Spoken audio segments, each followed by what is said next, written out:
Joriy yilning 5-mart kuni O'zbekiston Respublikasi Prezidenti raisligida o'tkazilgan korrupsiyaga qarshi kurash bo'yicha Milliy kengashning kengaytirilgan yig'ilishida belgilangan ustuvor vazifalar keng tahlil qilinib, O'zbekiston Adolat sotsial-demokratik partiyasi va uning fraksiyasi oldida turgan galdagi ustuvor vazifalar belgilab olindi. Shuningdek, yig'ilishda partiya raisi aprel oyini korrupsiyaga qarshi kurashish oyligi deb e'lon qildi hamda partiya fraksiyasi mahalliy kengash deputatlari oldida turgan ustuvor vazifalarni ham belgilab berdi. Adolat sotsial-demokratik partiyasining Sirdaryo viloyati kengashi tomonidan ham ushbu ustuvor vazifalardan kelib chiqib, joylarda hamkor tashkilotlar bilan targ'ibot, tashviqot tadbirlari tashkil etilmoqda. Navbatdagi tadbir Guliston tumanidagi 3-umumiy o'rta ta'lim maktabida tashkil etildi. Mehringiz nuridan bahramand yoshlar sizlarga ta'zim etaylik. Salom.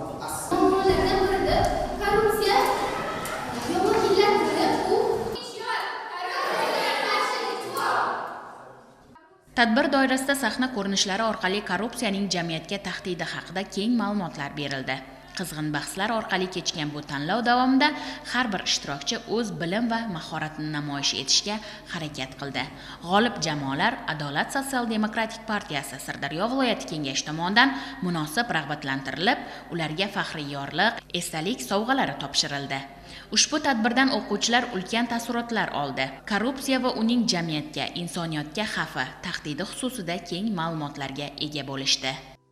Hozir bizda juda ham yaxshi tadbirlar uyushtirilib bormoqda va biz bundan juda ham xursand bo'ldik. O'zimizga ancha xulosa oldik va fikrimizni bildirdik boshqalarga ham. Boshqalar bizga ibrat sifatida bizdagi o'sha ma'lumotlarni olishini xohlaymiz albatta va O'zbekistondagi barcha korrupsiyachilar va nafaqat O'zbekiston, balki boshqa davlatdagi korrupsiyani ham yengishga biz ishonamiz. Biz yoshlar albatta boshqalarga o'rnak bo'lishimiz kerak. Agar biz yaxshi harakat qilib, o'shalarga yaxshi ishontirib bersak, ular bizdan da kuchliroq g'alaba qozonishiga ishonamiz. Korrupsiya taraqqiyot kushandasi, xavfsizlikka tahdid tug'diruvchi jinoyatdir. Bu illatga qarshi kurashish tegishli organlargagina emas, barchaning ishi bo'lishi zarur. Bu illat faqat jazolar orqali to'xtab qolmaydi, balki uni keltirib chiqarayotgan sabablarni bartaraf etishi muhim. Aynan shu nuqtai nazardan fuqarolik jamiyati institutlari, ommaviy axborot vositalari va keng jamoatchilikning ushbu jarayondagi ishtirokini kuchaytirish lozim. Tadbirda so'z olganlar korrupsiyaning jamiyatga tahdidi va uning salbiy oqibatlari xususida keng ma'lumotlar berishdi. Korrupsiyaga qarshi kurash oyligini tashkillashtirishimizda Adolat partiyasini saylovoldi dasturi bilan bir qatorda barchani xabari bor. 2025-yilni 5-mart kunida O'zbekiston Respublikasi Prezidenti tomonidan korrupsiyaga qarshi kurash bo'yicha Milliy kengashning kengaytirilgan yig'ilishida topshiriqlar berildi. Va bu topshiriqlarni partiyamiz saylovoldi dasturi bilan uyg'unlashtirgan holatda oylik doirasida biz tadbirlar tashkil etyapmiz.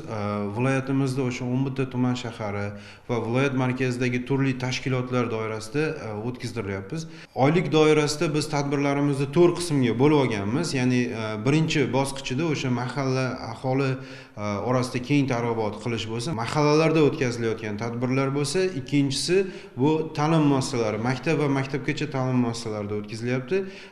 Uchinchi bosqichda biz oliy ta'lim va kollej, litseylardagi o'sha o'quvchilar, o'qituvchilar o'rtasida aynan korrupsiyaga qarshi kurash targ'ibot tadbirlarini o'tkazsak, 4-chi bosqichimizda biz tibbiyot tizimi xodimlari o'rtasida ham o'sha korrupsiyaga qarshi kurash tadbirlarni o'tkazamiz. Bu tadbirlarimiz samarasi kelgusida o'sha mamlakatimizni korrupsiyadan xoli hududga, ya'ni viloyatimizni ham, hatto mahallamizni, hattoki o'sha korrupsiyadan xoli hududga aylanishga bir imkon yaratadigan bir tadbirlar bo'lib xizmat qiladi deb ishonaman.